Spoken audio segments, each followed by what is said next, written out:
Vamos a orar en contra del espíritu de esterilidad y queremos que repita después de nosotros. Señor, te damos gracias que por medio del sacrificio de Jesús en la cruz hemos pasado de la maldición y entramos en la bendición de Abraham, a quien tú lo has bendecido en todo. Lo exaltaste, le diste salud, fertilidad, abundancia, victoria y el favor de Dios. Estas son las últimas palabras que decimos en la noche, el favor de Dios. Ahora oraremos por los que están parados.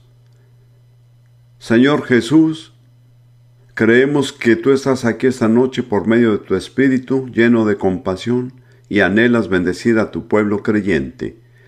Ponemos delante de ti a cada uno de nuestros queridos hermanos y hermanas que están ante ti ahora y oramos que tú los visites con tu bendición, que es la que enriquece y no añades tristeza con ella. Señor, en tu nombre Jesús, venimos en contra de toda fuerza y espíritu de esterilidad y le ordenamos que salga en el nombre de Jesús.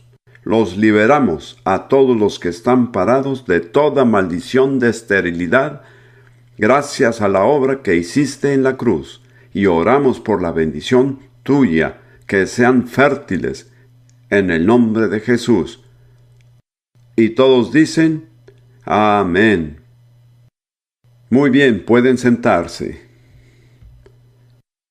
Vamos a hacer la proclamación que es apropiada para el mensaje de esta noche, titulado ¿Se levantará el anticristo? Antes de hablar del anticristo, vamos a hablar del verdadero Cristo. Estas palabras fueron tomadas de Daniel, capítulo 2, versículos 20 al 22, y capítulo 4, versículos 34 al 35. La última parte del capítulo 4 son las palabras de Nabucodonosor después que Dios ha tratado con él. Sea el nombre de Dios bendito por los siglos de los siglos, porque la sabiduría y el poder son de Él. Él es quien cambia los tiempos y las edades, quita reyes y pone reyes, da sabiduría a los sabios y conocimiento a los entendidos. Él es quien revela lo profundo y lo escondido, conoce lo que está en tinieblas y la luz mora con Él. Porque su dominio es un dominio eterno, y su reino permanece de generación en generación, y todos los habitantes de la tierra son considerados como nada, mas Él actúa conforme a su voluntad en el ejército del cielo y entre los habitantes de la tierra.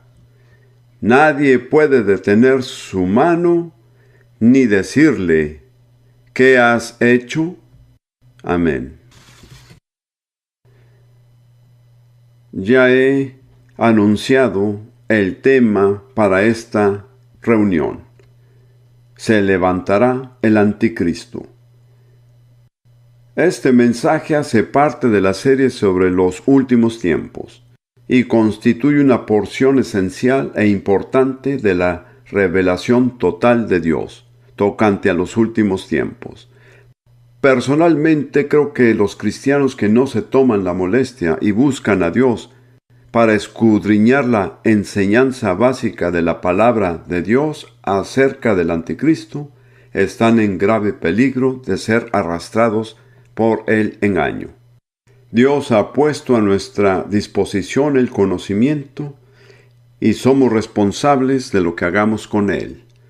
Este no es un estudio fácil y, como dije la otra noche, necesitará su mente. Así que enciéndala si la tiene apagada. Y confiemos juntos en que Dios nos dará entendimiento y discernimiento.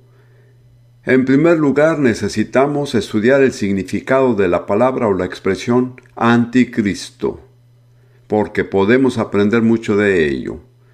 La palabra Cristo ha sido tomada de la palabra griega Christos, que corresponde a la palabra hebrea Mesías o Mesías. Significa el ungido, el Mesías, el Cristo. La preposición anti delante de esta palabra tiene dos significados, y yo creo que ambos se aplican. En primer lugar, anti significa contra, y ahora se usa en lenguaje moderno como antibélico, antinuclear, entre otros, etc. Pero el otro es menos comprendido, significa en lugar de. De modo que la operación del anticristo tiene dos fases. La primera, contra el verdadero Cristo, para sacarlo del medio. Y la segunda, reemplazarlo con un Cristo falso.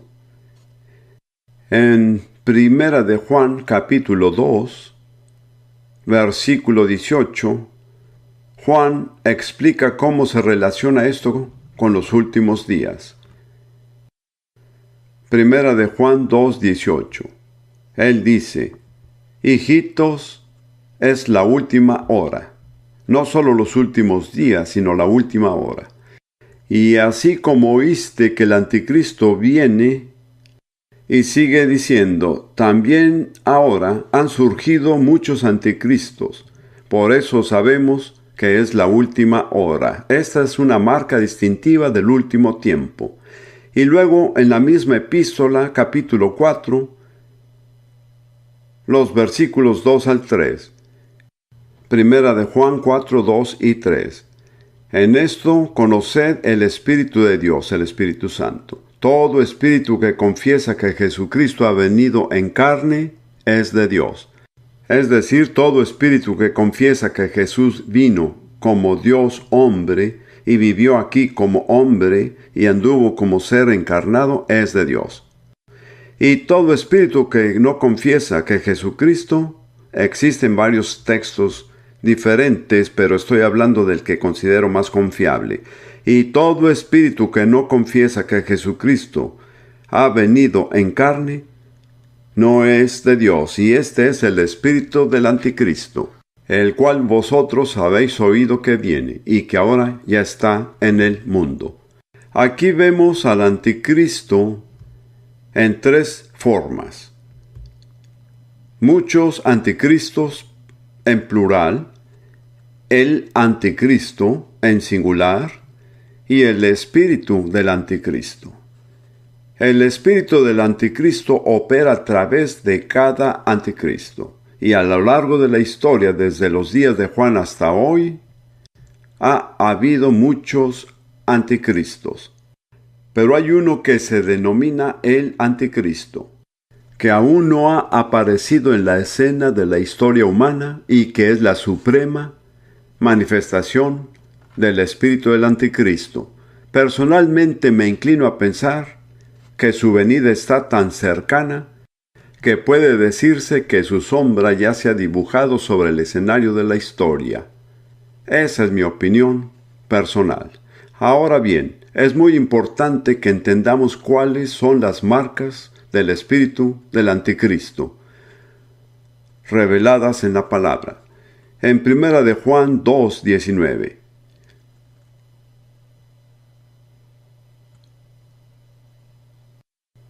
Versículo 19 dice: salieron de nosotros, pero no eran de nosotros.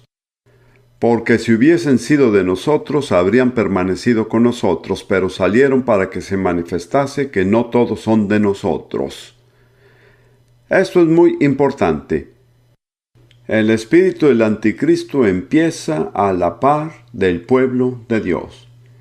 No es paganismo, es algo directamente vinculado con los cristianos.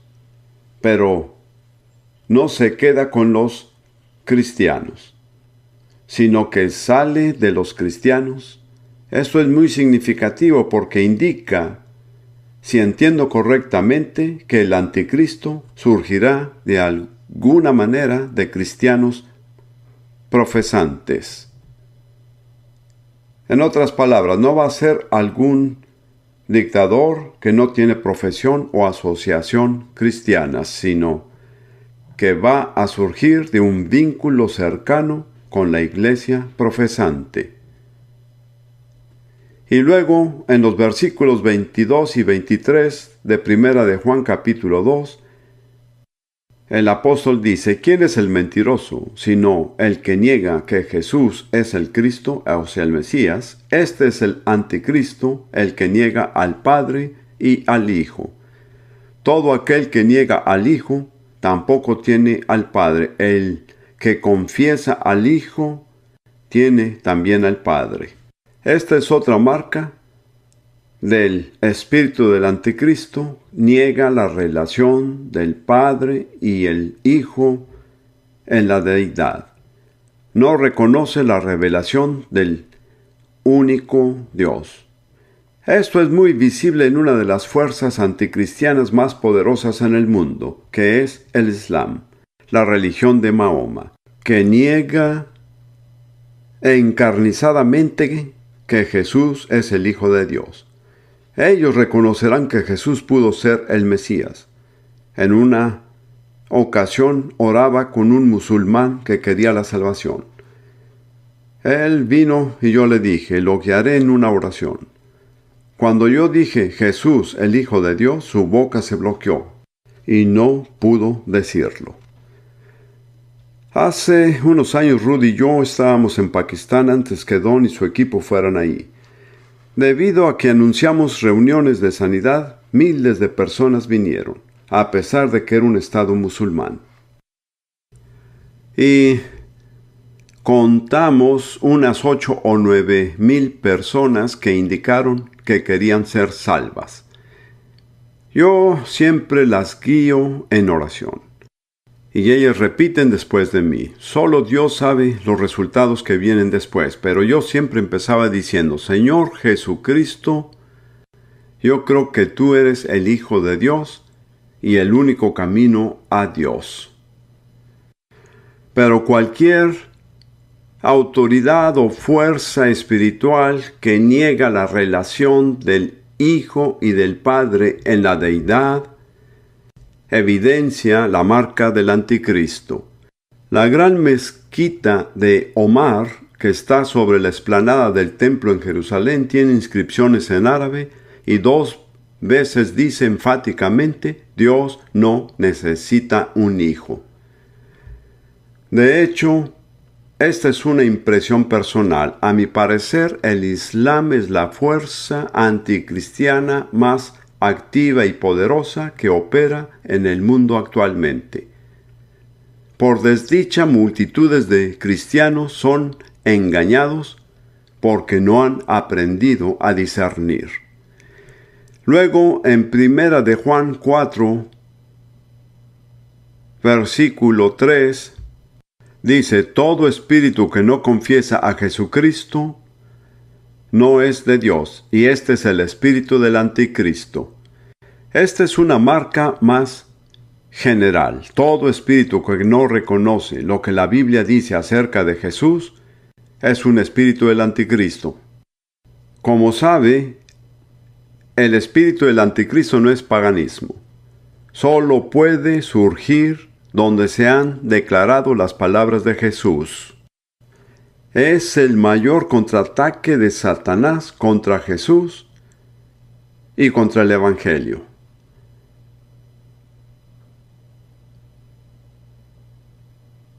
Esto me parece muy interesante y es la impresión personal que tengo yo.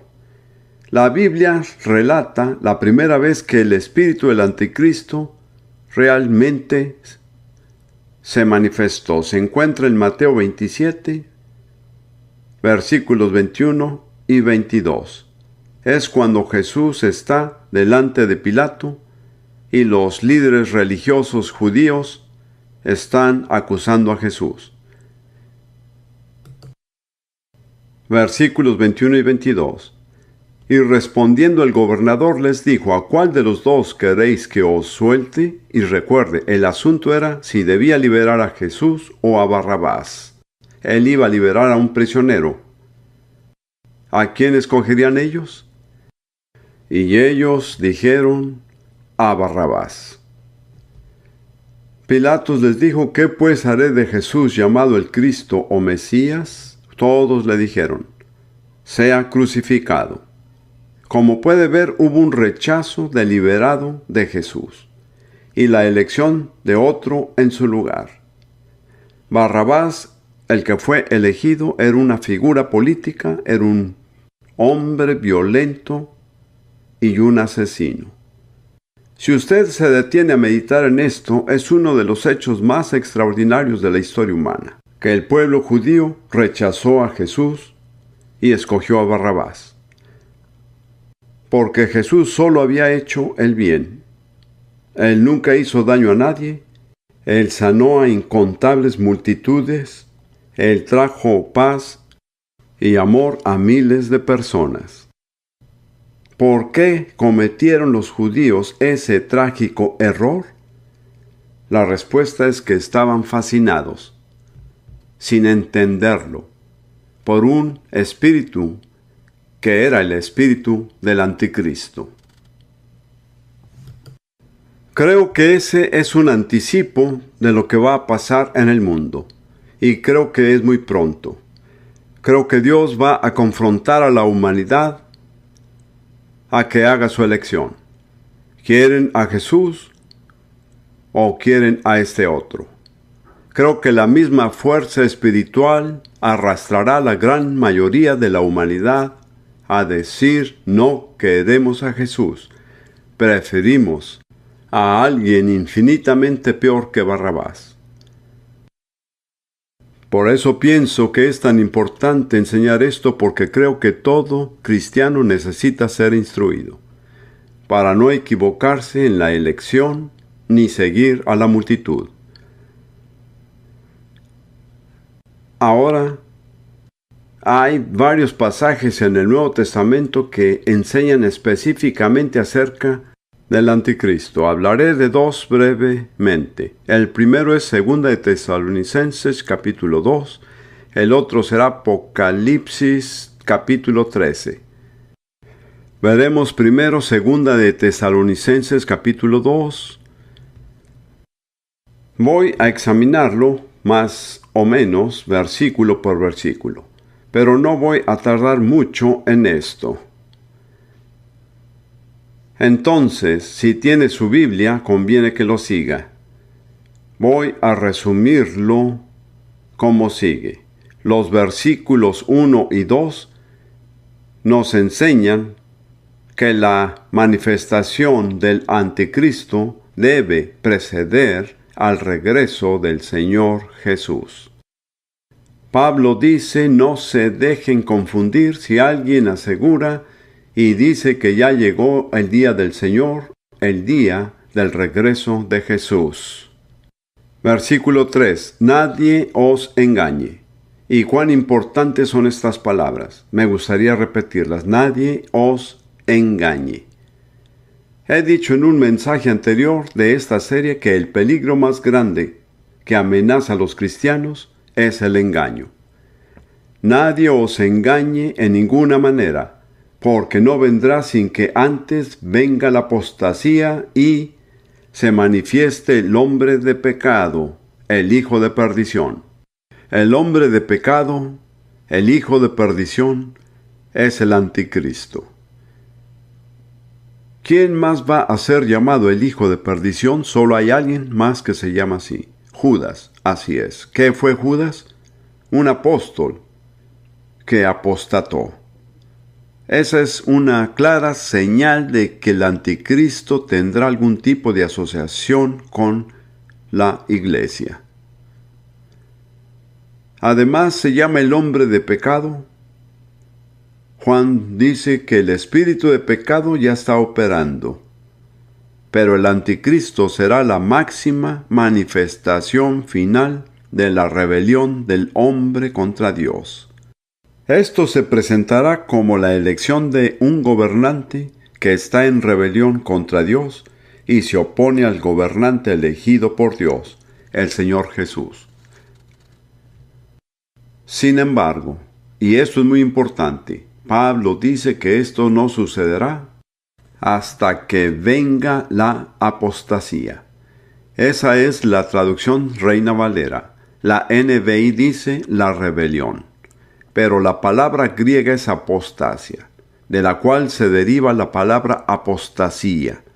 Apostasía es apartarse deliberadamente de la verdad religiosa revelada. La palabra solo aparece en otra instancia en el Nuevo Testamento, donde los judíos acusan a Pablo de enseñar apostasía, diciéndoles que se alejen de las leyes de Moisés. Entonces su significado primordial es abandonar la verdad religiosa revelada. Y Pablo enseña que el anticristo no puede revelarse antes de que haya venido la apostasía en la iglesia, porque la iglesia es la barrera espiritual contra la actividad de Satanás, de modo que Satanás tiene que debilitar a la iglesia antes de poder cumplir sus malvados propósitos. Quisiera sugerir que estamos viviendo los días de la apostasía. Ha habido maldad, inmoralidad, codicia y violencia en la iglesia a lo largo de los siglos. Pero solo en esta era, y particularmente en esta generación, casi todas las denominaciones principales han rechazado oficialmente las grandes verdades fundamentales del Evangelio, a saber, que Jesús es el Hijo de Dios, que nació de una virgen, que llevó una vida sin pecado, que murió una muerte por expiación, que fue sepultado y resucitó físicamente al tercer día, y que va a regresar. No necesito contarle el hecho de que estas verdades básicas han sido abiertamente negadas por casi todas las denominaciones principales. Y no solo en las denominaciones, sino que hay muchos otros grupos pequeños en las que estas verdades están siendo atacadas. Hace unos años mi primera esposa y yo teníamos amigos que asistían a una iglesia metodista en los Estados Unidos. Y esto no es un ataque contra los metodistas. Estos amigos nos dijeron, en nuestra iglesia se puede hablar todo lo que se quiera acerca de Platón, Sócrates, Buda o Martin Luther King, pero si empieza a hablar acerca de Jesús, las personas se molestan. ¿Qué espíritu es ese? Es el espíritu del anticristo en su primera fase, sacar a Jesús del panorama. La segunda fase es reemplazarlo por otro, y ese espíritu está operando en casi todas las áreas del cuerpo de Cristo hoy en día. Más vale que lo identifique. Puede ser muy sutil, puede ser muy intelectual, puede ser muy teológico, pero no deja de ser el espíritu del anticristo.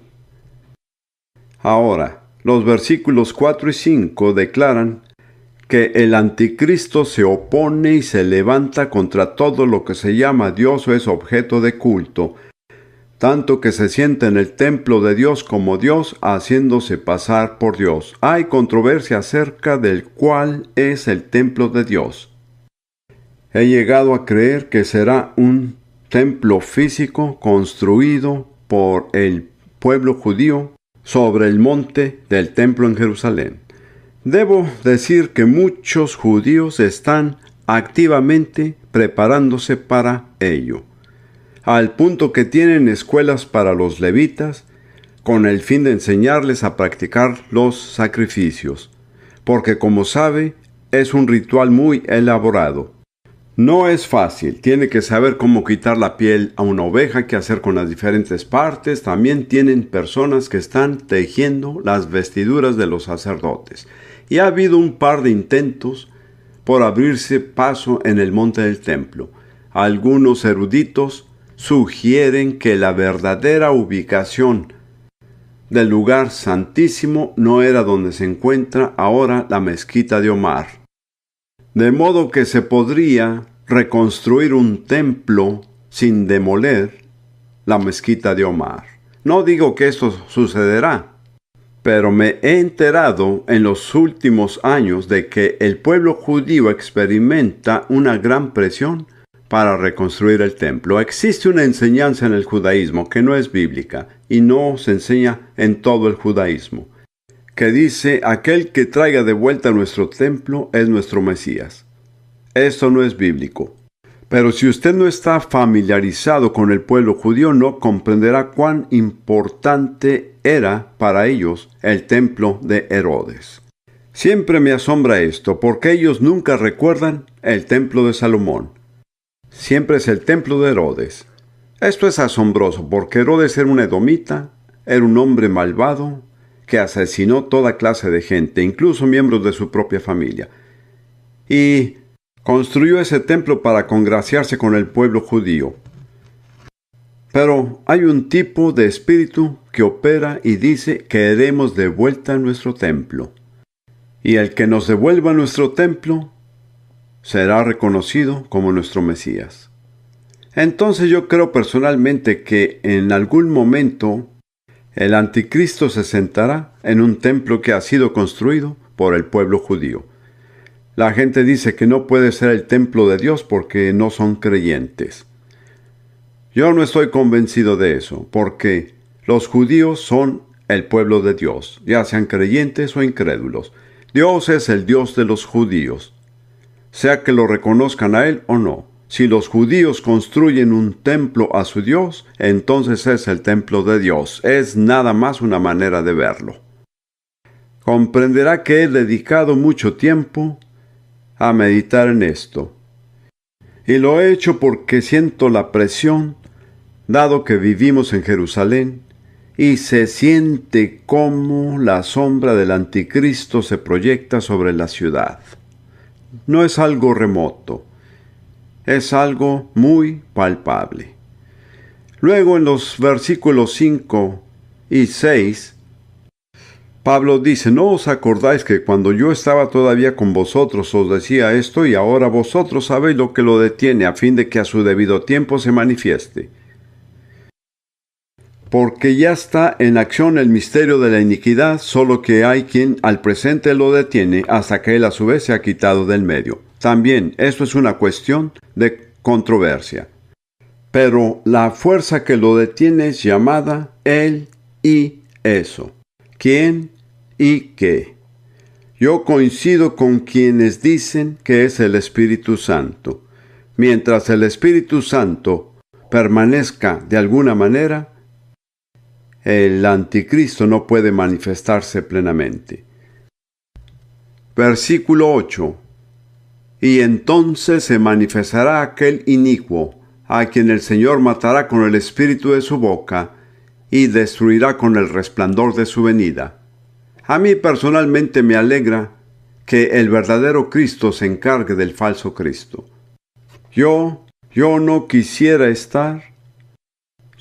estar a cargo de esa tarea, porque el anticristo es una persona de astucia, sabiduría y poder extraordinarios. Creo que conviene que el verdadero Mesías se encargue de enfrentar al falso Mesías. Versículo 9, cuyo advenimiento es por obra de Satanás con gran poder y señales y prodigios mentirosos y con todo engaño de iniquidad para los que se pierden por cuanto no recibieron el amor de la verdad para ser salvos. Es muy importante subrayar que la venida del anticristo será confirmada por muchos milagros y señales sobrenaturales. Siempre he dicho por muchos años que el lugar más obvio para que se levante el anticristo es el movimiento carismático, porque los carismáticos exageran con lo sobrenatural. Yo mismo creo en lo sobrenatural, pero no creo que todo milagro sobrenatural provenga de Dios.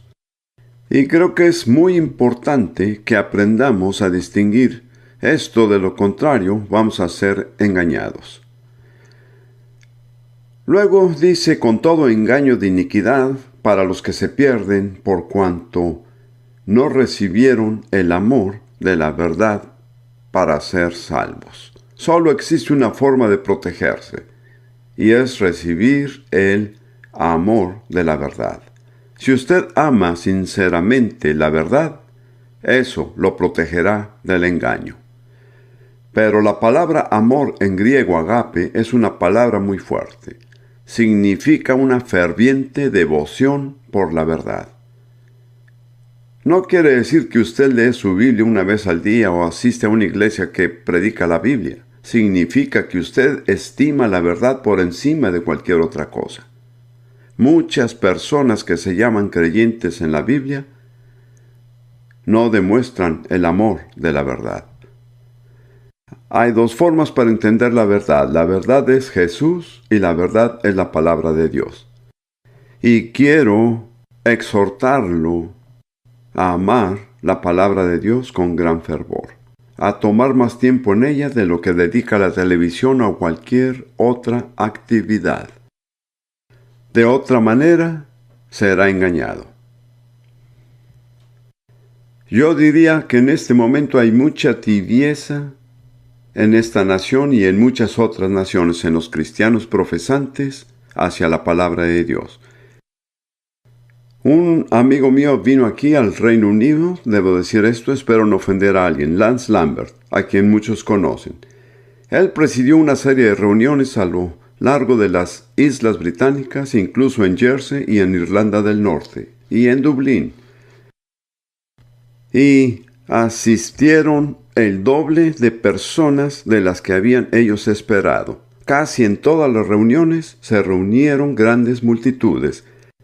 Lance nos dijo después que, según entendía, una razón principal por la cual las personas venían era porque querían oír la Biblia ser enseñada. No la escuchaban. Escucharon toda clase de profecías, revelaciones y teorías, pero muy poca enseñanza verdadera de la Biblia. Eso tiene que cambiar, o la iglesia en el Reino Unido será arrastrada por el engaño del anticristo. Ahora, dice en el versículo 11, por esto Dios les envía un poder engañoso. ¿Alguna vez ha pensado en esto? Si no recibe el amor de la verdad y la practica, Dios le enviará un poder engañoso. Hermanos y hermanas, si Dios le envía engaño, no hay manera de evitarlo. Será usted engañado. Será un juicio de Dios porque usted no quiso amar y obedecer la verdad. Dice en el versículo 11, Dios les envía un poder engañoso para que crean la mentira. Aquí la palabra la es importante. No creo que sea cualquier mentira. Es la mentira. Creo que es la primera mentira que Satanás dijo a la humanidad, que fue, seréis como Dios. Lo asombroso es que hay predicadores en el movimiento carismático que enseñan esto hoy día. No hablo de teoría porque he leído personalmente las palabras que han pronunciado. Satanás no necesita inventar una nueva mentira porque la vieja todavía funciona.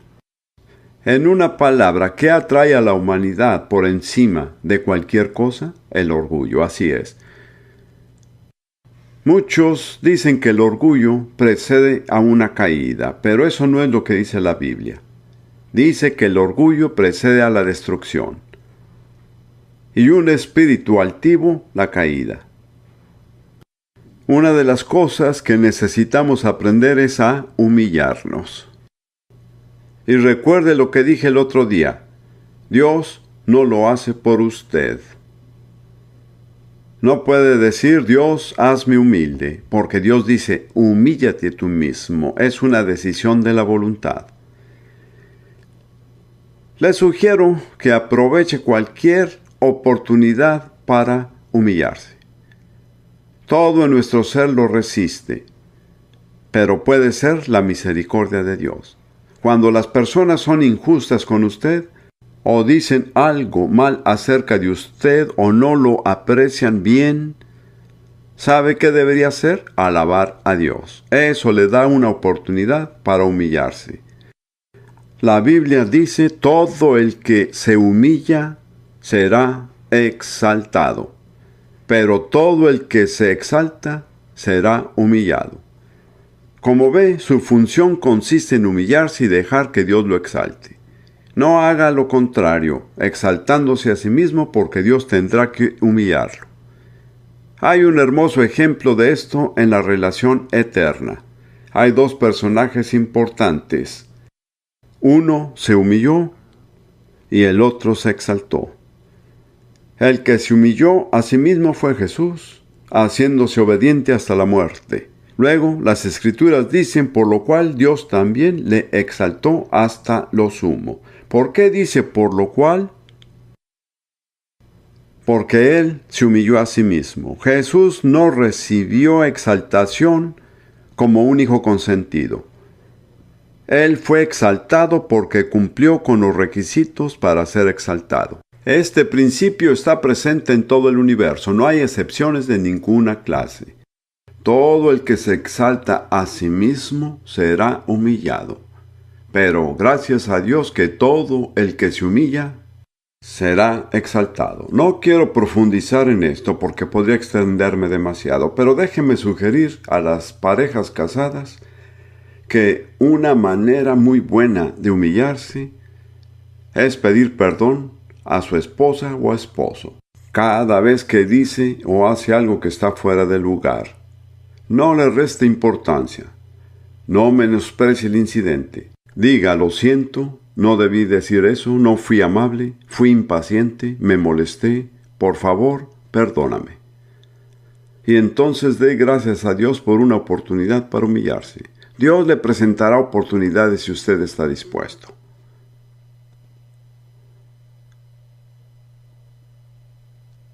Creo que ya he hablado bastante de 2 de Tesalonicenses 2, vamos a Apocalipsis 13. También lo examinaré rápidamente porque voy a avanzar en el tema. Apocalipsis 13. Voy a tomar el texto que me parece mejor, que es esencialmente el de la NBI, aunque voy a leer de la Reina Valera. Y él, el dragón, se plantó a la orilla del mar.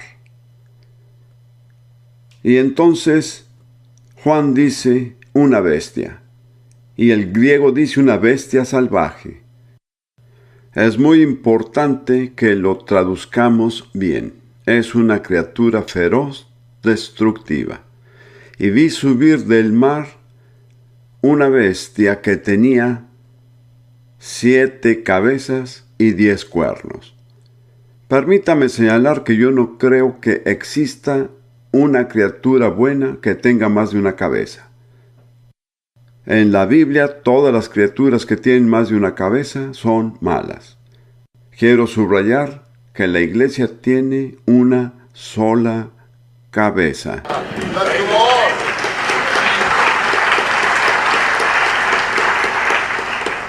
Ahora, la bestia salvaje salió del mar, que según entiendo es el mundo de la política, pero eso es mi opinión personal. Tiene 7 cabezas y 10 cuernos. El versículo 2 dice, era semejante a un leopardo, y sus pies como de oso, y su boca como boca de león. ¿Qué enseña la Biblia acerca del leopardo? Un detalle significativo acerca del leopardo es que no puede cambiar sus manchas. Entonces no se deje engañar. Él no puede cambiar su naturaleza. No se sabe qué corresponde al oso y al león, pero son 2 naciones que tradicionalmente se les identifica con el oso y el león. El oso es Rusia y el león es el Reino Unido, así es. No lo afirmo, pero bien podría serlo. Será una confederación de Europa Central que saca un poco del Reino Unido y un poco de Rusia. Eso es nada más una posibilidad, el tiempo lo dirá. Y luego dice, y esto es importante, al final del versículo 2 del capítulo 13, y el dragón, que es el diablo, le dio a esta criatura su poder y su trono y grande autoridad, de modo que recibe poder sobrenatural de Satanás. Y luego en los versículos 3 y 4 experimenta algún tipo de muerte y resurrección. Dice, vi una de sus cabezas como herida de muerte, pero su herida mortal fue sanada y se maravilló toda la tierra en pos de la bestia. He preguntado a menudo qué habría sucedido si Kennedy hubiera resucitado. Creo que básicamente hubiera tenido el mundo a sus pies. Bueno, eso no sucedió. Pero en algún momento, o algo parecido, tal vez no una experiencia real, pero algo va a suceder que convencerá a la gente de que esta persona murió y volvió a vivir. Versículo 4. Y adoraron al dragón que había dado autoridad a la bestia, y adoraron a la bestia diciendo, ¿quién como la bestia? ¿Y quién podrá luchar contra ella? Aquí se presenta un contraste maravilloso. Mantenga su dedo en Apocalipsis 13 y busque mientras Mateo 4 un momento. Verá la diferencia entre el Cristo verdadero y el falso. En Mateo 4:8 y los que siguen es parte de la tentación de Jesús. Otra vez le llevó el diablo a un monte muy alto y le mostró todos los reinos del mundo y la gloria de ellos. Y le dijo a Jesús, todo esto te daré si postrado me adorares. Satanás ha buscado durante muchos siglos a un hombre para que pueda darle poder, para que tome control de la humanidad y hacer que la humanidad lo adore. Como sabe, el diablo ha declarado igualdad con Dios desde el principio. Cuando él declaró esto, fue arrojado del cielo y ya no puede declarar esta afirmación abiertamente. Pero existe una manera como todavía puede afirmar ser igual a Dios. Porque hay algo que pertenece solo a Dios y nunca debe ofrecerse a nadie más, que es la adoración. Entonces, si el diablo puede lograr que lo adoren, lo que dice de hecho es, miren, soy como Dios. Entonces Jesús le dijo, vete, Satanás, porque escrito está, al Señor tu Dios adorarás y a Él solo servirás. El verdadero Cristo rechazó el ofrecimiento, no aceptó negociar con Satanás por obtener el poder mundano. El falso Cristo negociará con él. Esa es la diferencia. Versículo 4. Y adoraron los pueblos de la tierra al dragón, el diablo, que había dado autoridad a la bestia, y adoraron a la bestia diciendo, ¿quién como la bestia y quién podrá luchar contra ella? Para mí, esto sugiere que de algún modo él acumulará un arsenal de armas nucleares que nadie se atreve a desafiar. Puede que esto no sea cierto, pero es una posibilidad. Versículo 5. También se le dio boca que hablaba grandes cosas y blasfemias, y se le dio autoridad para actuar 42 meses. Esto es muy importante. ¿Quién le dio esa autoridad? Dios. Como ve, vamos a enfrentar una situación en la que Dios permite que cierto gobernante malvado ejerza autoridad durante 3 años y medio. Puede ser que muchos de nosotros estemos vivos en ese tiempo. Tenemos que recordar que esto es obra de Dios. Creo que esta es una de las razones por las cuales la Biblia es muy explícita. Puede que nos sorprendamos y digamos, Dios, ¿por qué permites que este hombre malvado gobierne las naciones y persiga a los verdaderos cristianos? No estoy seguro de que Dios dé una respuesta, pero Él dice va a suceder y cuando suceda es mejor que sepan que yo soy quien lo ha permitido. Si pudieran ver sus caras, creo que algunos de ustedes nunca habían pensado en algo semejante. Personalmente pienso que muchos vivimos experiencias que nos están preparando. Estamos aprendiendo que no podemos manipular a Dios. Es decir, conocemos todas las verdades acerca de la sanidad, pero no siempre somos sanados. ¿Por qué no? Dios no siempre explica. Hay cosas que Dios no explica. Algo esencial para el éxito en la vida cristiana es reconocer la soberanía de Dios. Él hace lo que Él quiere, cuando Él quiere, como Él quiere, y no le pide permiso a nadie, ni siquiera a usted. Muy bien. Versículo 6. Y abrió su boca en blasfemias contra Dios para blasfemar de su nombre, de su tabernáculo y de los que moran en el cielo. Esto es blasfemia abierta contra el Dios verdadero.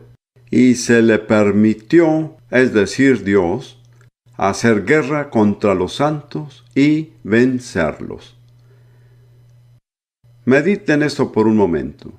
Dios le permite hacer guerra contra los verdaderos creyentes y vencerlos. Si solo tenemos esperanza en Cristo para esta vida, somos los hombres más dignos de lástima. Quizás esa sea una de las lecciones que tenemos que aprender. Nuestra esperanza no se limita a este mundo, sino que trasciende el tiempo y alcanza la eternidad. Y no todo será corregido a tiempo. Algunos no se ven muy felices. Hay un punto débil en el movimiento carismático contemporáneo. Se sugiere que obtiene todo lo que quiere y que vive en paz y prosperidad el resto de su vida. Yo no planeaba decir esto, pero hace poco Rudy y yo estudiamos el libro de Job.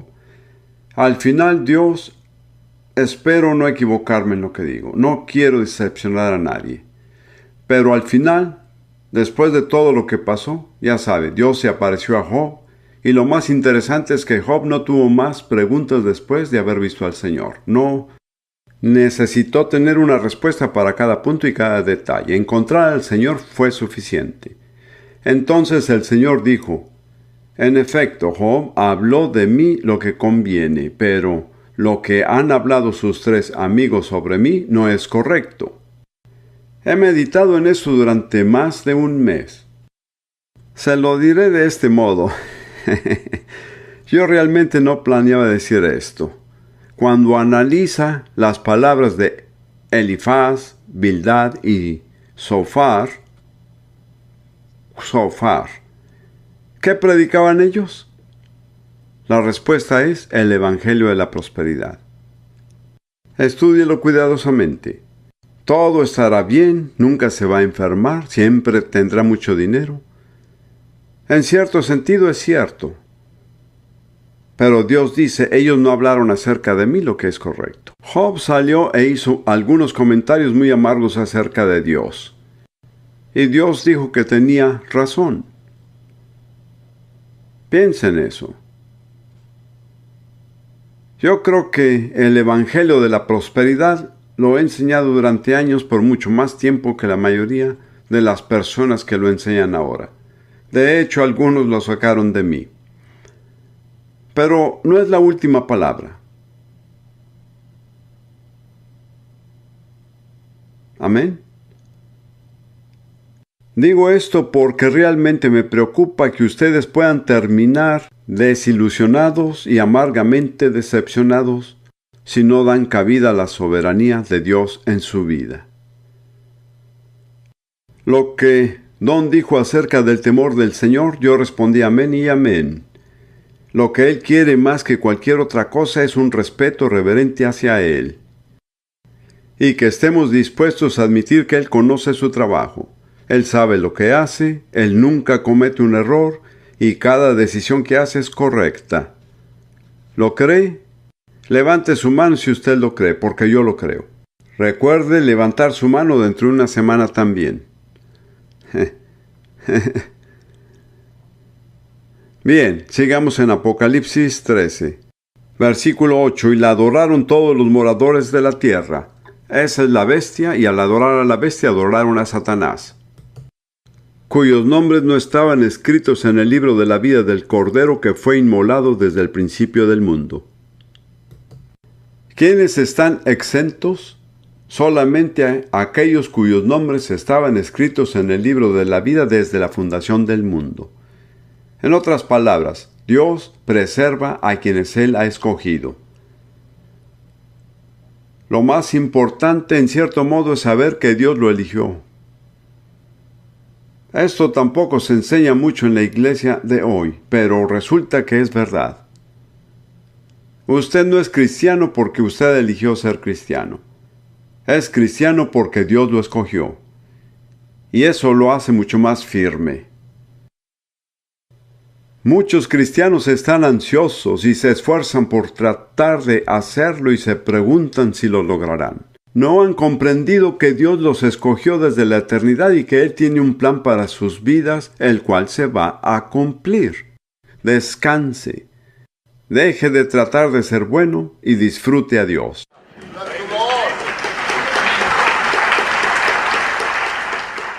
Rudy y yo hemos aprendido estas lecciones por la vía difícil. No estoy predicando una teoría.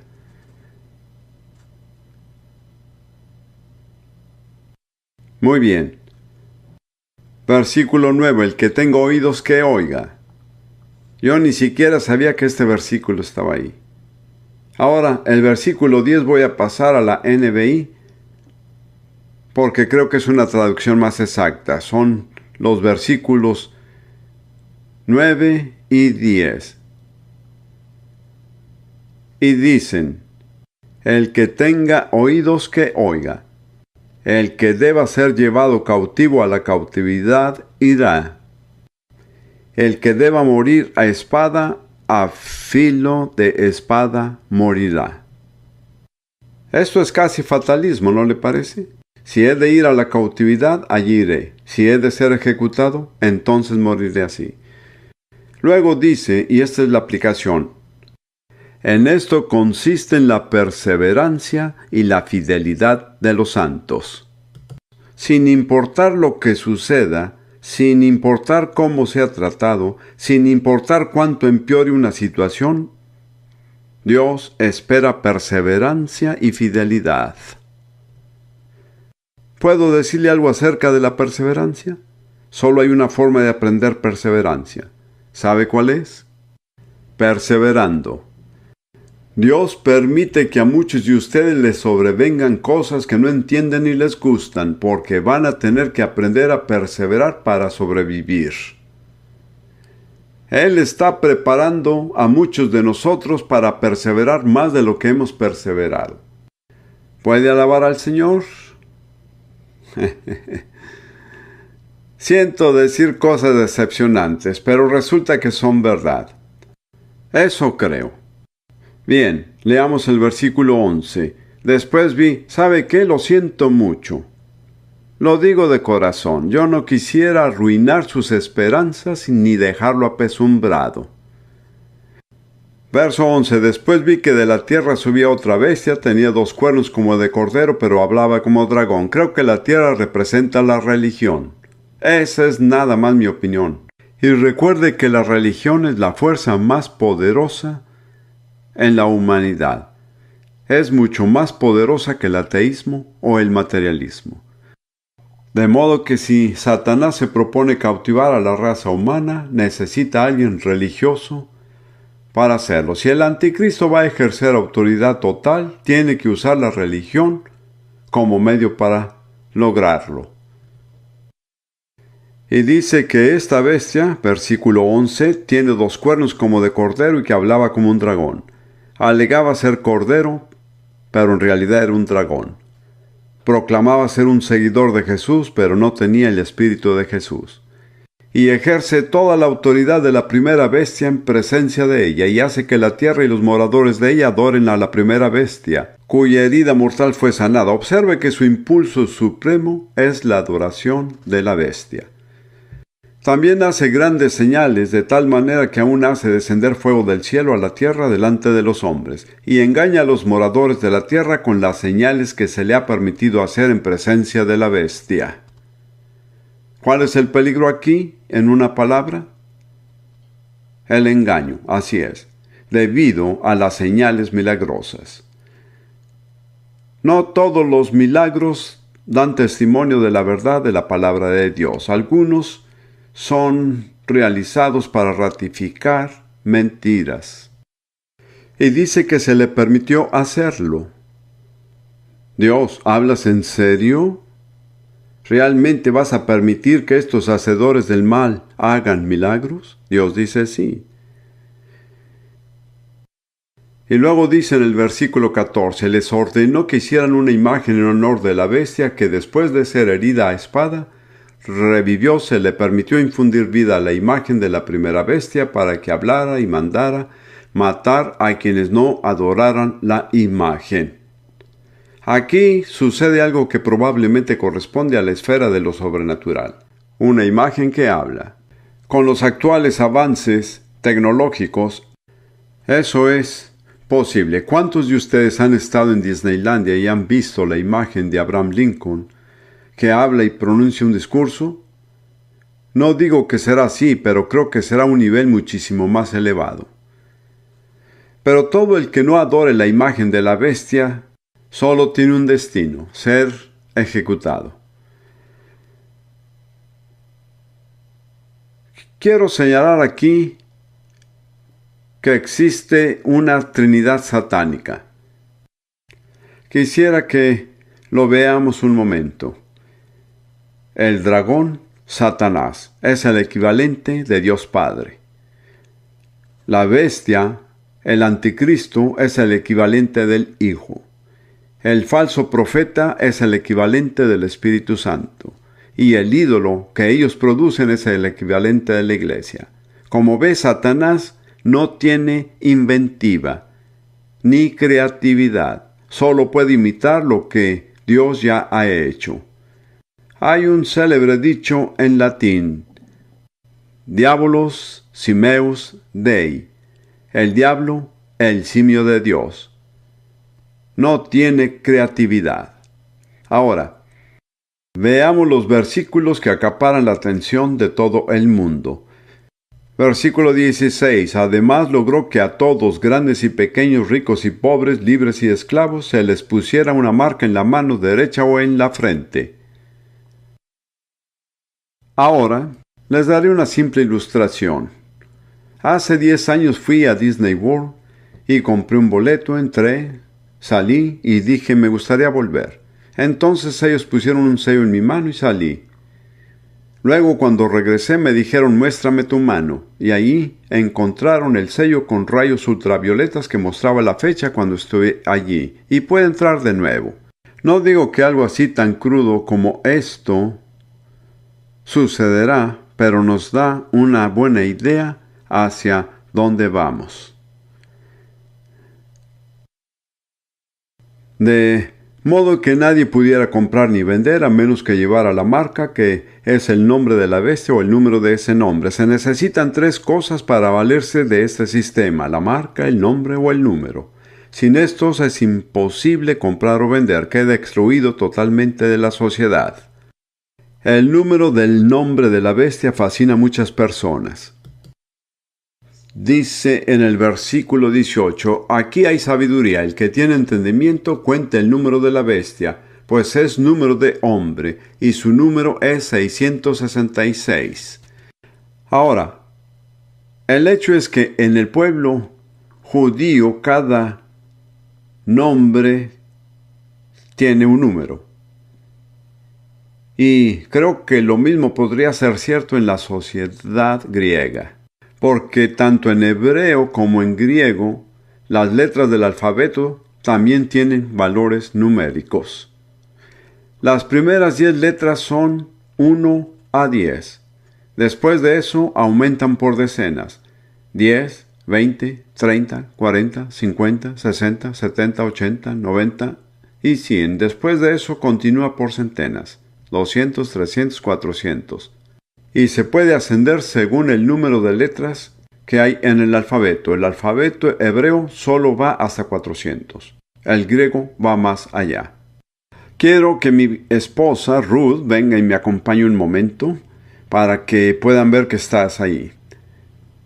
Ella tiene un nombre hebreo que es Ruth, que es lo mismo en inglés, excepto que la última letra es solo un sonido. Es R, Resh, Bab, Tav. Todos tienen valores numéricos. Entonces, si escribe su nombre verticalmente y escribe al frente el valor numérico de cada letra, puede sumarlos y obtiene el número del nombre. Ahora, Ruth conoció a un rabino en Israel cuando fue allí por primera vez y le dijo: tu nombre Ruth es muy poderoso, porque tiene un número elevado. Le diré el valor numérico de su nombre, y esto es crítico, por aquello del 666. R es 200. La última letra, Tav, es 400. Eso suma 600. ¿Y qué de la letra de el medio? La respuesta es 6. De modo que el nombre de Ruth es 606. ¿Lo comprende? Esto no es un hecho extraño, es un hecho aceptado. Ahora, gracias, querida. A la luz de esto, analicé el valor numérico del nombre de Jesús en griego, que es el lenguaje en el que está escrito en este libro. Escribí las letras verticalmente, luego al frente de cada una el valor numérico. Lo sumé y ¿sabe qué resultado tuve? 888. Yo personalmente creo que es significativo. El falso Cristo es 666, el verdadero Cristo es 888. Llegará el día cuando habrá un nombre cuyos dígitos deberían sumarlos. Si el resultado es 666, mejor empaque sus cosas y prepárese para mudarse. Ustedes pueden reírse, pero yo creo que eso es serio. Bien, ahora, volvamos a Apocalipsis 17 por un momento. Los versículos 12 y 13. Recuerde, la bestia tenía 10 cuernos. Y aquí dice, los 10 cuernos que has visto son 10 reyes, que aún no han recibido reino, pero por una hora recibirán autoridad como reyes juntamente con la bestia. Estos tienen un mismo propósito y entregarán su poder y su autoridad a la bestia. Así que la expresión máxima de autoridad gentil es, digamos, un reino de 10 reyes. Es una confederación, comunidad de 10 reyes. Ahora quiero volver al Antiguo Testamento y ver un poco lo que dice Daniel, porque el Apocalipsis se basa en gran parte en el libro de Daniel. Si no entiende Daniel, eso limita su comprensión de Apocalipsis. Aquí tenemos unas imágenes y algunas personas que nos ayudarán para mostrar las partes de las figuras. Así que ciña los lomos de su entendimiento y anímese a continuar. Vamos a entrar en materia. En Daniel capítulo 2, Nabucodonosor tuvo un sueño, y cuando despertó en la mañana no podía recordar lo que había soñado. Como era un déspota, mandó llamar a todos sus magos, brujos, adivinos, caldeos y demás, y dijo: cuéntenme mi sueño y su interpretación. Todos dijeron: Su Majestad, eso es imposible. Usted nos cuenta el sueño y nosotros le daremos la interpretación. Él dijo: no, yo quiero que me digan mi sueño y su interpretación, si no, serán ejecutados. De modo que envió a los verdugos a empezar las ejecuciones y llegaron a Daniel. Daniel dijo: ¿por qué apresurarse? Denme tiempo y yo revelaré al rey su sueño y su interpretación. Él oró y Dios reveló a Daniel en una visión nocturna lo que había pedido en oración. Esto es lo que dice Daniel al rey. En Daniel 2, versículo 31 y los que siguen. Tú, oh rey, veías, y he aquí una gran imagen. Esta imagen, que era muy grande y cuya gloria era muy sublime, estaba en pie delante de ti, y su aspecto era terrible. La cabeza de esta imagen era de oro fino, su pecho y sus brazos de plata, su vientre y sus muslos de bronce, sus piernas de hierro, sus pies en parte de hierro y en parte de barro. Estabas mirando hasta que una piedra fue cortada, no con mano, e hirió a la imagen en sus pies de hierro y de barro cocido, y los desmenuzó. Entonces fueron desmenuzados también el hierro, el barro, el bronce, la plata y el oro, y fueron como tamos de las eras del verano, y se los llevó el viento sin que de ellos quedara rastro alguno. Mas la piedra que dio la imagen fue hecha un gran monte que llenó toda la tierra. Esta es una descripción figurativa de la venida de Jesús y del establecimiento de su reino. Pero cuando viene la piedra cortada no con mano, sobre lo primero que cae son los pies de la imagen. Y como resultado, la imagen completa se desintegra y desaparece como paja. Así valora Dios el poder gentil que no se basa en su autoridad divina. Y es casi cómica la manera como Dios expresa su punto de vista, porque primero que todo era una imagen, no una realidad. Segundo, era un sueño, no una realidad. Tercero, la persona que tuvo el sueño no podía recordar su sueño. Cuarto, el descenso iba de la cabeza y bajaba hacia los pies. Y siempre era un metal cada vez menos valioso que el anterior. Pasó del oro por la plata y el bronce hasta el hierro y el barro. Tal es la estima de Dios de las naciones gentiles y su historia. Oímos mucho acerca de progreso y sin duda se aplica a algunas áreas, pero la gente pasa por alto el hecho de que también existe el retroceso. Esto describe claramente el retroceso de la humanidad y de su poder temporal, que siempre decae, siempre pierde valor y en última instancia se desintegra hasta que nada queda de él. Ahora consideremos la importancia de las diferentes partes de la imagen. Hermano, mientras usted señala, yo hablo. La cabeza se interpreta sencillamente como Babilonia, representada por Nabucodonosor. Babilonia fue sucedida en la historia de Medio Oriente por Medo-Persia, el imperio de los medos y los persas, representado por el pecho y los brazos de plata. Y es interesante, hay dos brazos que simbolizan los dos elementos de Medo-Persia, fueron los medos y los persas.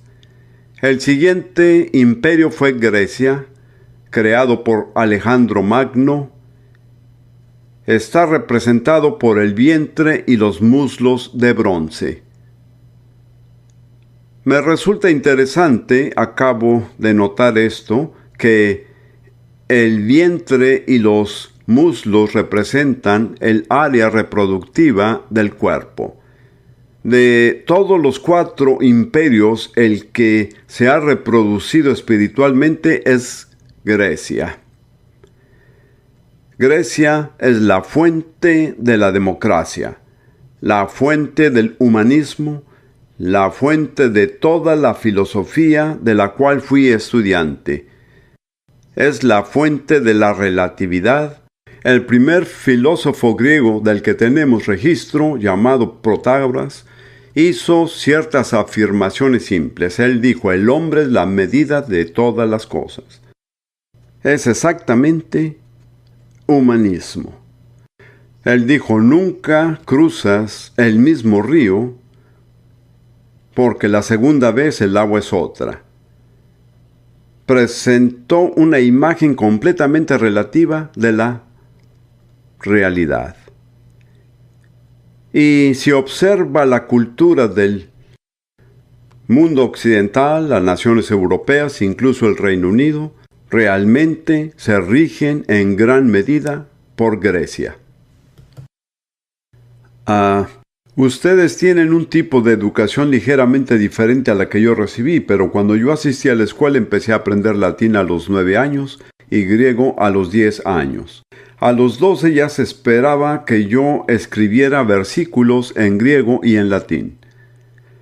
Las escuelas a las que fui eran, en cierta medida, cristianas, pero la autoridad máxima era Grecia.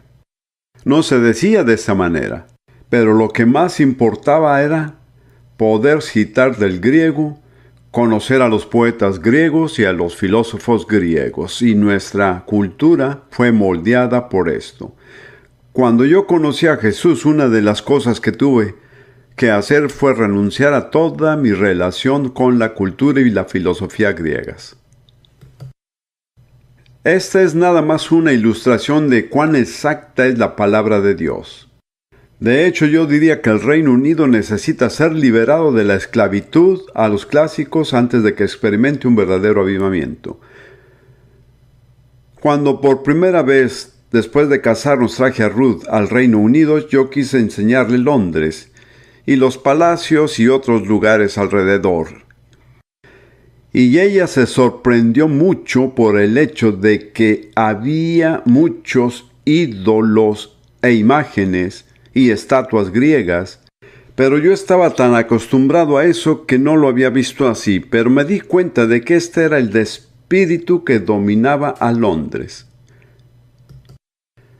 Ahora, llegamos a las piernas de hierro, el cuarto imperio, que es Roma.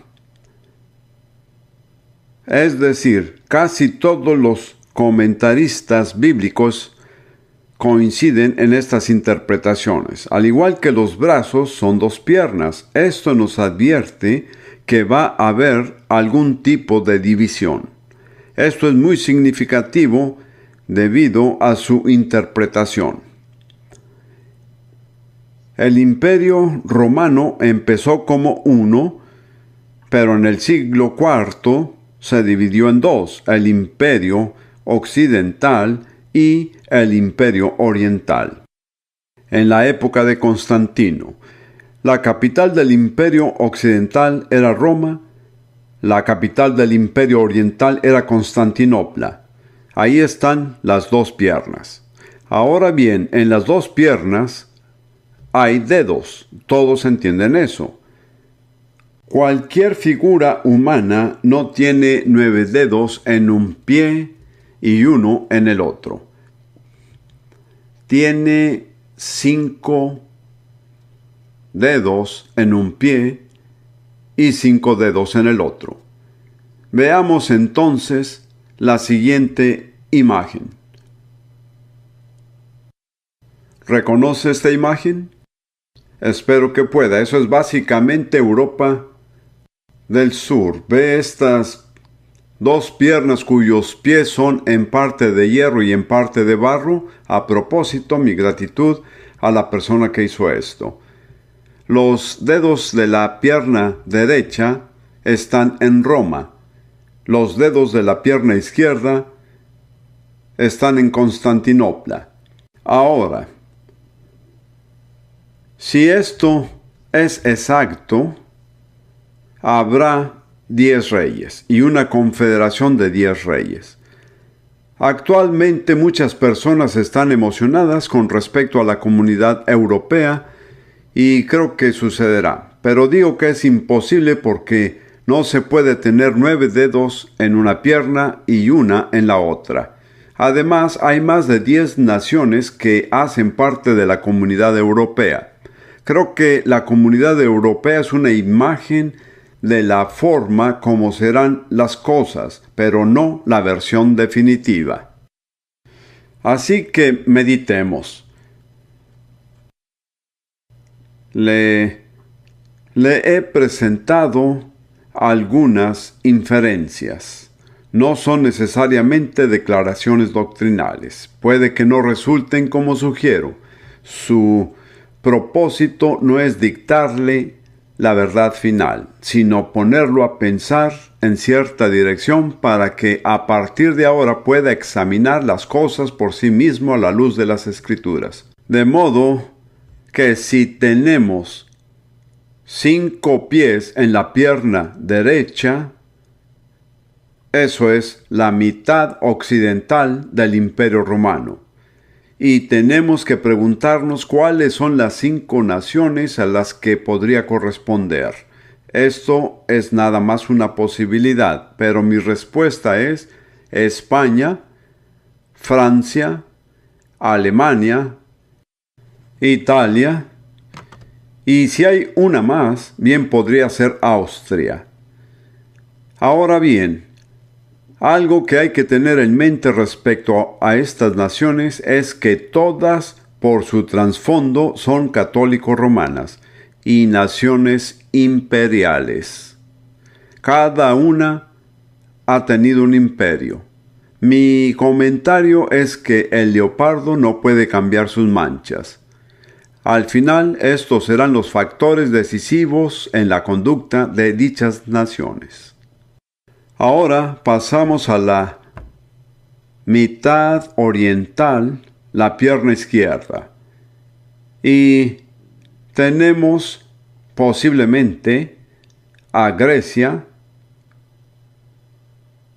a Turquía, Siria, a Israel, Palestina o lo que sea, y Egipto.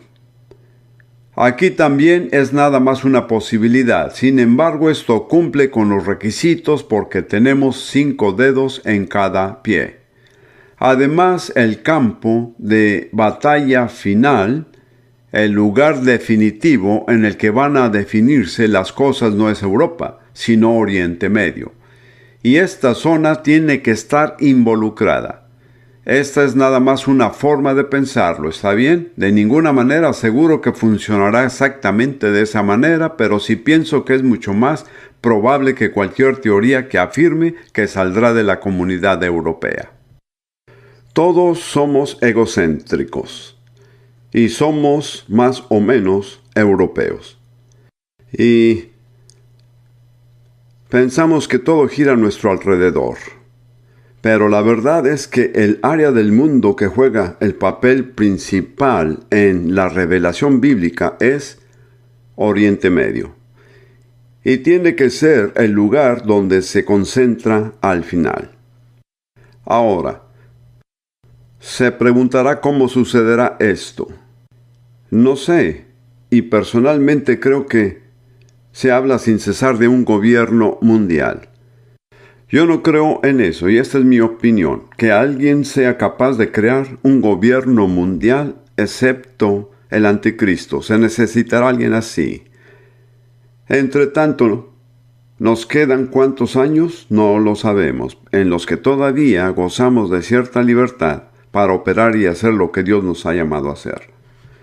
Ahora, si se forma una confederación que se extiende desde España hasta Egipto, la fuerza unificadora probablemente sea la religión. Estas 3 religiones que puedan hacerlo son el judaísmo, el cristianismo y el islam.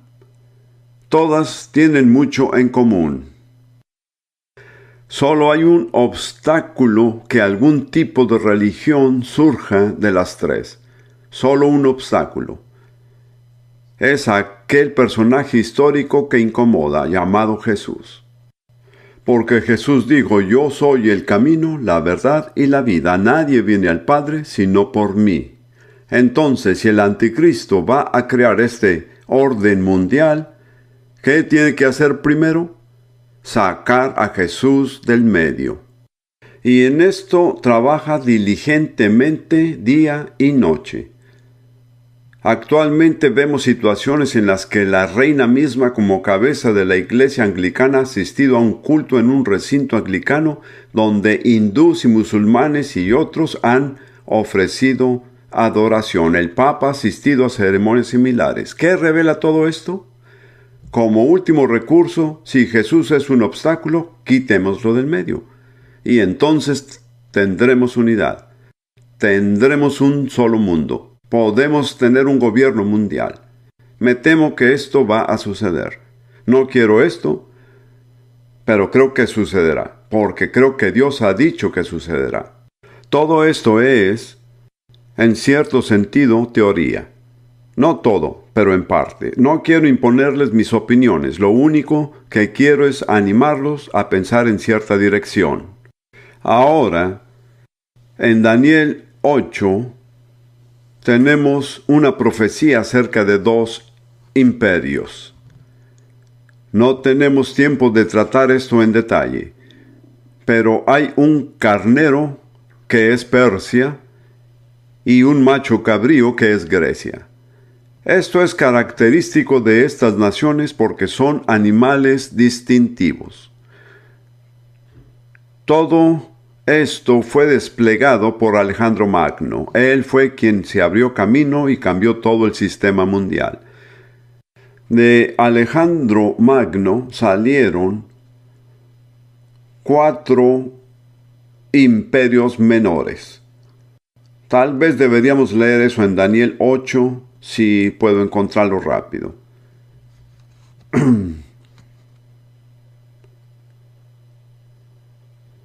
Daniel 8:8.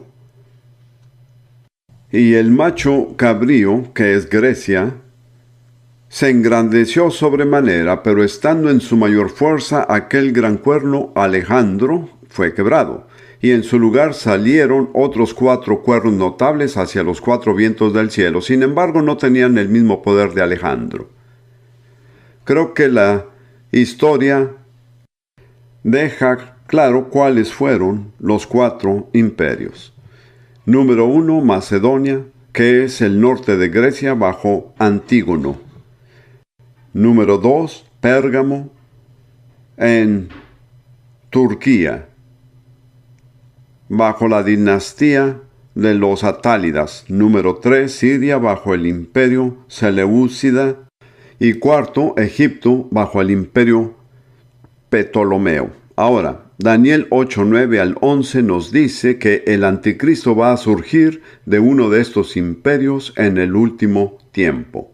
En gran medida, el objetivo de Daniel 7 y 8 es hablarnos acerca del anticristo, pero en cada caso nos da un contexto histórico y geográfico para que podamos sopesar la información. Esto dice en Daniel 8, versículos 9 al 11, y uno de ellos, es decir, de uno de estos 4, y como los llaman en griego, Diadoji, los sucesores de Alejandro.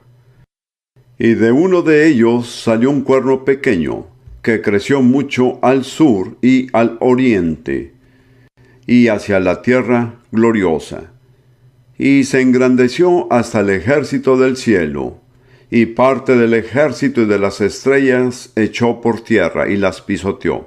Aún se engrandeció contra el príncipe de los ejércitos. Este es el anticristo, que al final se pondrá al nivel de Jesús. Pero salió de uno de los 4 imperios. ¿De cuál de ellos? Dice en Daniel 8, versículo 9, que creció mucho hacia el sur, hacia el oriente y hacia la tierra gloriosa. Si se extendió hacia esos lugares, no provino de ellos. ¿Me sigue? Entonces, ¿dónde lo buscamos? El sur es Egipto, el oriente es Siria, y la tierra gloriosa es la tierra de Israel. ¿Cuál es el lugar más cercano desde el cual podría levantarse el poder? La respuesta es Turquía. Yo personalmente creo que ahí es donde se establecerá. No estoy diciendo que saldrá de Turquía, pero se ubicará en Turquía. Y será en una ciudad particular que es la ciudad de Pérgamo.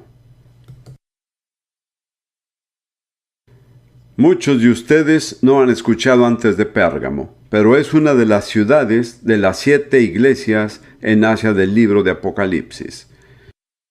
Y si ha de llegar a Pérgamo, que veremos en un momento en Daniel 7:20, dice: la verdad, acerca de los 10 cuernos que tenía en su cabeza, los 10 que hemos visto, los dedos de los pies y los reyes, y del otro que le había salido, delante del cual habían caído 3. Ahora ese es el anticristo, el pequeño cuerno. Delante de él caen 3 cuernos originales.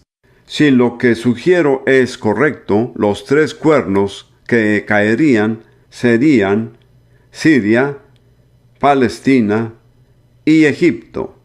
Tendríamos algún tipo de poder político que domina todo el oriente del Mediterráneo, que es donde la acción final tendrá lugar. Tenga eso presente. Ahora, en Apocalipsis 2:13, ténganme paciencia, ya casi terminamos. Apocalipsis 2:13 dice a la iglesia de Pérgamo. Jesús habla y dice en Apocalipsis 2:13: yo conozco tus obras y dónde moras, dónde está el trono de Satanás. ¿Dónde está ubicado el trono de Satanás?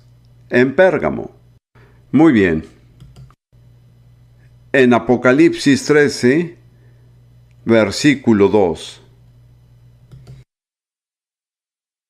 Dice: y la bestia que vi era semejante a un leopardo, y sus pies como de oso, y su boca como boca de león. Y el dragón, que es Satanás, le dio su poder y su trono y grande autoridad. ¿Dónde estaba su trono? En Pérgamo. Pérgamo es un lugar interesante. En el período antes de Jesús, en los últimos 2 o 3 siglos, se convirtió en una ciudad de gran importancia, casi tanto como Alejandría. Era el centro de algunas cosas, el centro de la adoración a Zeus. Zeus, como sabes, el dios de los dioses falsos, padre de los dioses de la cultura griega o romana, Zeus en griego, Júpiter en latín. Yo creo, y seguramente muchos estarán de acuerdo, que esos dioses paganos no son otra cosa sino principados y poderes de los que Pablo y otros hablan. Son gobernantes satánicos en los lugares celestiales que buscan dominar la tierra y cuyo líder fue Zeus. De modo que en Pérgamo había un templo de Zeus que tenía un altar que medía, creo, unos 30 metros de largo por 30 de ancho y 15 de alto. Tenía un imponente alto relieve que ilustraba la batalla entre los dioses y los gigantes, todos de la mitología griega. Al final del siglo XIX, arqueólogos alemanes lo excavaron, lo llevaron a Berlín y lo reconstruyeron. Y ahora está localizado en un museo en Berlín. Eso es lo que entiendo, aunque es difícil de probar. Cuando los rusos se instalaron en Berlín, hicieron una réplica exacta de este altar y lo llevaron a Moscú. Allí jugó un papel importante, o fue un papel importante, en las diferentes ceremonias del Partido Comunista. Pero en realidad es el altar de Satanás. Ahora, los habitantes de Bergama, que es la forma moderna de Pérgamo, están haciendo campaña para recuperar el altar porque dicen que les pertenece y que los alemanes no debieron llevárselo. Otra característica de Pérgamo era que constituía el centro de adoración del dios Asclepio, que era el dios griego de la medicina. Y a partir de la adoración de Asclepio se desarrolló la adoración al emperador romano. Adoración al emperador. En la evolución de esta historia, primero se consideró que el emperador romano se convertía en Dios después de morir. Después se le recibió como un Dios estando todavía en vida. El gobernador del imperio llegó así a ser reconocido como Dios. En otras palabras, todo el proceso espiritual para el levantamiento del anticristo ya se ha puesto en marcha en este tipo de intercambio. No estoy diciendo que sucederá de esta manera, pero estoy diciendo, según entiendo, coincide con la situación y con las predicciones de la Biblia. El tiempo demostrará la veracidad de esto. Confío en que he podido persuadirlo de que todo es muy real y relevante. No es algo lejano, no es algo confinado a otra era, es algo actual y estas cosas están sucediendo. Es algo que nos atañe. Debemos saber cómo responder a lo que Satanás está planeando. Y tenemos que recordar que durante un periodo de 3 años y medio, Dios va a permitir que el anticristo haga lo que quiera. ¿Cabe esto en su teología? Si no, creo que necesita ajustarla. Porque de lo contrario va a tomarlo por sorpresa una situación para la cual no está preparado. No estoy sugiriendo de ninguna manera que el anticristo triunfe o que Satanás triunfe. Pero sí creo que habrá un período y creo que está por venir el mismo período que está en Mateo 24, la gran tribulación. Sé que algunos cristianos creen que partiremos antes de la tribulación, otros que será en medio de la tribulación, y otros creen que saldremos al final. Creo que es importante que estemos preparados para lo que sea que vaya a suceder sin decidir de antemano exactamente cómo va a resolverse al final. Mi temor es que la mayoría de los cristianos con quienes me relaciono hoy en día, si esto ocurriera mañana, no estarían preparados para esto. Pedro dijo a los cristianos: prepárense y estén listos para sufrir como Cristo sufrió. Si usted tiene esa mentalidad, está preparado y sobrevivirá. En cambio, si sale a la batalla sin esa mentalidad, estará desarmado. Yo no soy una persona pesimista, creo en la victoria absoluta de Jesús. Pero creo que hay cosas que tienen que suceder. Y muchas de ellas tienen que suceder en la iglesia, porque la iglesia dista mucho de estar lista para su destino divino. Una de las cosas, esto es subjetivo, pero Jesús nos habló hace poco a Rudy y a mí. Él dijo que quiere una iglesia musculosa. No flácida, no con sobrepeso.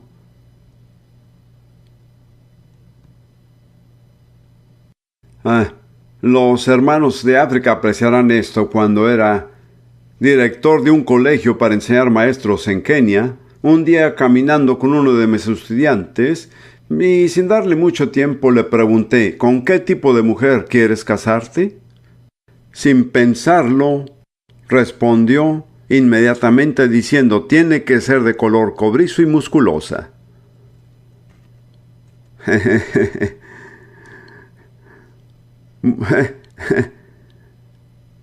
Bueno, no sé si así será o no. Hay una bella imagen de la iglesia en el Antiguo Testamento está en Génesis 24, es Rebeca, quien era la novia escogida. Es una parábola hermosa.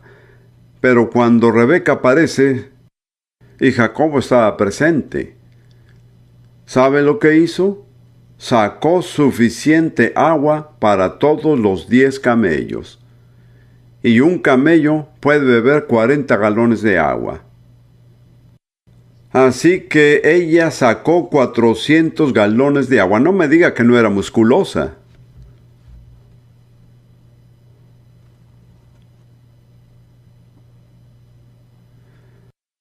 Muy bien. ¿Cómo vamos a tener la certeza de que pasaremos la prueba? Quiero volver y concluir con esto. Segunda de Tesalonicenses 2:10.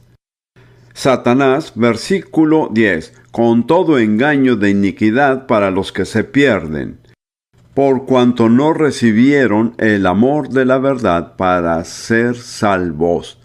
Por esto Dios les envía un poder engañoso para que crean la mentira. Solo hay una garantía de seguridad: recibir el amor de la verdad. Dios está ofreciendo el amor de la verdad. La pregunta es, ¿va usted a recibirlo? ¿Se comprometerá a ser fiel a Jesús, quien es la verdad, y a la palabra de Dios, que es la verdad? Yo no creo en un Jesús aparte de las Escrituras. Creo que debemos ver eso. No era mi propósito, pero en 2 Corintios 11, Pablo escribe en el versículo 2 a la iglesia: porque os celo con celo de Dios, pues os he desposado con un solo esposo, para presentaros como una virgen pura a Cristo. Ahora, en la cultura de esa época, el desposorio no era un matrimonio, pero sí un compromiso tan firme como el matrimonio y el camino a él. Una mujer que era infiel en el tiempo del desposorio era tratada como una adúltera. Creo que es un testimonio maravilloso de lo que la sangre de Jesús puede hacer y de que Pablo hablara acerca de la iglesia de Corinto como una virgen casta. Cuando piensa en su pasado, ellos fueron prosenectas, prostitutas, borrachos, extorsionistas, mentirosos, ladrones. Pero la sangre de Jesús pudo hacer de ellos una novia que sería una virgen pura. ¡Qué grandioso es! Sin embargo, Pablo dice: pero temo que como la serpiente con su astucia engañó a Eva, vuestros sentidos sean de alguna manera extraviados de la sincera fidelidad a Cristo. Déjenme decirle, yo temo eso mismo. Básicamente, el Evangelio es un mensaje puro y sencillo. Puede que yo no sea capaz de comunicarlo de esa manera, y temo el exceso de teología. De hecho, los seminarios teológicos son el caldo de cultivo de la incredulidad en la iglesia hoy día. Esa es una simple declaración. Claro, no todos. Me temo que ustedes se extravíen de la pureza y de la sencillez de su fe en Jesucristo. Pablo dice: porque si viene alguno predicando a otro Jesús que el que os hemos predicado, o si recibís otro espíritu que el que habéis recibido, u otro evangelio que el que habéis aceptado, bien lo toleráis. La cuestión ¿es el verdadero Jesús? Porque si usted cree en otro Jesús, entonces aceptará un evangelio diferente y un espíritu diferente. Hay muchas versiones de otro Jesús que se difunden en la iglesia hoy día. Una es el del revolucionario marxista, que se llama la teología de la liberación, que ha arrasado en Sudamérica, incluso entre los católicos. Otra es la de un talentoso gurú, al nivel de Buda y otros. Quiero decirle que Jesús no es un gurú. Él es el Hijo de Dios y el Creador del universo. Y si usted lo considera un gurú, no tiene idea de quién es él. Está recibiendo otro evangelio y abierto a un espíritu diferente. También está la idea de Jesús como una especie de Papá Noel, que camina por ahí dando palmaditas y diciendo todo va a estar bien, no te preocupes. Jesús tiene ojos como llamas de fuego y una espada de doble filo sale de su boca. Y aunque Juan lo conoció íntimamente en sus días en la tierra, cuando encontró al Jesús resucitado en el primer capítulo de Apocalipsis, Juan cayó a sus pies como muerto. Ese es el Cristo al que servimos y adoramos. Así que tomemos la determinación de recibir el amor de la verdad y de renunciar a cualquier conflicto con ella. Yo no quiero detenerme, pero tengo que decir lo que Dios nos habló a Rudy y a mí, y siéntase libre para someterlo a juicio. Él dijo que solo es posible tener comunión con aquellos que aman la verdad. Y yo entiendo eso, porque de lo contrario estaríamos jugando nada más. La comunión fraternal es muy abierta, muy sincera y muy franca, pero exige que haya el amor de la verdad. Entonces, ¿cómo vamos a terminar? Lo menos que podríamos hacer es orar por usted. Y no voy a pedirle que dé alguna respuesta porque puede ser una salida fácil. Hace un llamado a pasar al frente, a orar, derramar unas lágrimas y luego salir igual a como entró. Algunos necesitan ser muy diferentes de lo que son en este momento. Nosotros no podemos cambiarlo, pero podemos orar por usted. Hermanos y hermanas que están detrás de mí, vengan y oren por estas personas amadas y maravillosas. Sería bueno que se pongan de pie. Han estado sentados mucho tiempo. Si tienen alguna palabra, hermanos, sí, siéntanse libres de darla. Ahora vamos a orar por ustedes. Señor Jesucristo, tú eres el camino, la verdad y la vida. Tú eres la cabeza sobre todas las cosas de la iglesia que es tu cuerpo. Esta noche queremos reconocerte. Queremos inclinar nuestros corazones en tu presencia. Y queremos darte la preeminencia que te pertenece.